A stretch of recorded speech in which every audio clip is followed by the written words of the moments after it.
මම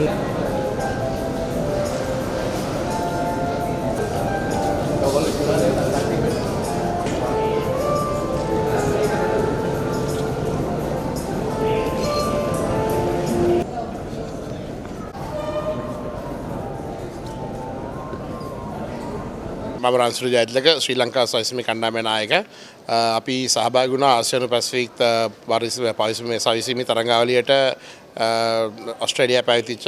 ඉතින් මෙතනදී රටවල් 18ක් ප්‍රමාණයක් ලැබිලා සහභාගීලා හිටියා. ඔස්ට්‍රේලියාව, නවසීලන්තය, නවුරු, සැමුව වගේ පැසිෆික් රටවල් වගේම ඉන්දියාව, ශ්‍රී ලංකාව, පාකිස්තානය, තායිවාන් වගේ රටවල් එක්ක. ඉතින් ලොකු තරගයක් තිබුණා. මොකද මේ තරගය පැවැත්ුනේ ආසියානු සාන්තිකර කලාපයේ තියෙන ලොකුම ෆිට්නස් එක්සිබිෂන් එකත් එක්ක ඔස් ෆිට් එක්ස්පෝ කියන එකත් එක්ක.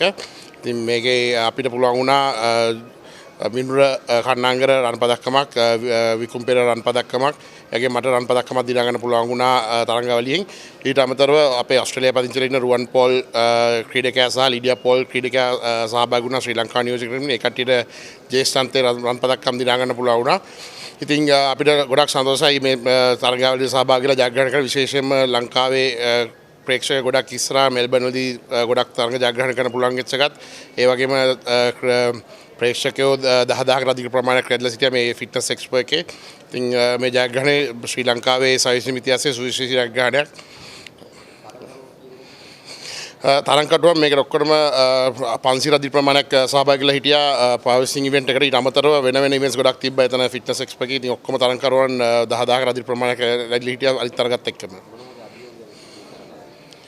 ඇත්තටම තරඟාවලියේ මගේ තරඟාවලියේ තියෙන ලෝකයේ අංක 2කට හිටපු ක්‍රීඩකයා ඕස්ට්‍රේලියාවේ හිටපු ක්‍රීඩකයා තමයි මට අභියෝගයක් කරලා හිටියේ. එයා ලෝකයේ අංක 2. ඉතින් ඒ ක්‍රීඩකයා අභියෝගයක් කරලා හිටියා. ඊට අමතරව මගේ පොඩි ආබාධයකට ලක් වුණා තරඟය කරද්දී. ඉතින් ඒ උනාට ජයග්‍රහණය කරන්න පුළුවන් වුණා මට. ඉතින් ලොකුම තිබ්බ අභියෝගය තමයි වීසා අරගෙන මුදල් හොයාගෙන යන එක. ඉතින් හැමදාම වගේ කියන්න තියෙන අපිට කිසි සහයෝගයක් නැහැ තරඟයකට යන වෙලාවකට.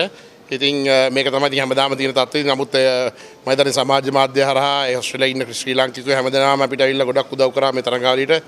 ඉතින් මම හිතන්නේ බලධාරීන් උදව් කරත් නැතත් ලංකාවේ ඉන්න මිනිස්සුන්ගේ සහ අපිට උදව් කරන මිනිස්සුන්ගේ ආශිර්වාදය අරගෙන අපි ඉදිරි ලෝක ශ්‍රෝතාවේ පැවැත්වෙනවා. ඉතින් ඒකට සහභාගී වෙලා ජයග්‍රහණය කරන්න බලාපොරොත්තු වෙනවා. ඊළඟ බලාපොරොත්තු තමයි ආසියානු තරඟාවලිය පැවැත්වෙනවා නේපාලයේ. ඉතින් ඒකට සහභාගී වෙලා ජයග්‍රහණය කරන්න පුළුවන් කියලා හිතනවා. ඇත්තටම ඒක මම හිතන්නේ අපිට රන් පදක්කම වශයෙන් 10කට ප්‍රමාණයක් තරඟාවලිය ලබා ගන්න පුළුවන්. ලොකුම බලාපොරොත්තුව තමයි ලංකාවට අපි ගන්න පුළුවන් වුණා ලෝක ශ්‍රෝතාවේ ලංකාවේ පැවැත්වෙන්න. ඉතින් මම ඉල්ලා හිතනවා බලධාරීන්ගෙන් අඩුම ගානේ ඒකට හරිය අපිට සපෝට් එකක් දෙන්න කියලා. මොකද ඕස්ට්‍රේලියාවේ විදමින් තමයි මේ තරඟාවලිය ලංකාවේ පැවැත්වෙන්නේ නොවැම්බර් මාසයේ. ඉතින් මම හිතනවා ලංකාවට ලොකු අවස්ථාවක් තියෙනවා ලෝක පදක්කම් 2-3ක් දිනා ගන්න. ඉතින් මම හිතනවා අපිට උදව් කරાવી කියලා බලධාරීන්.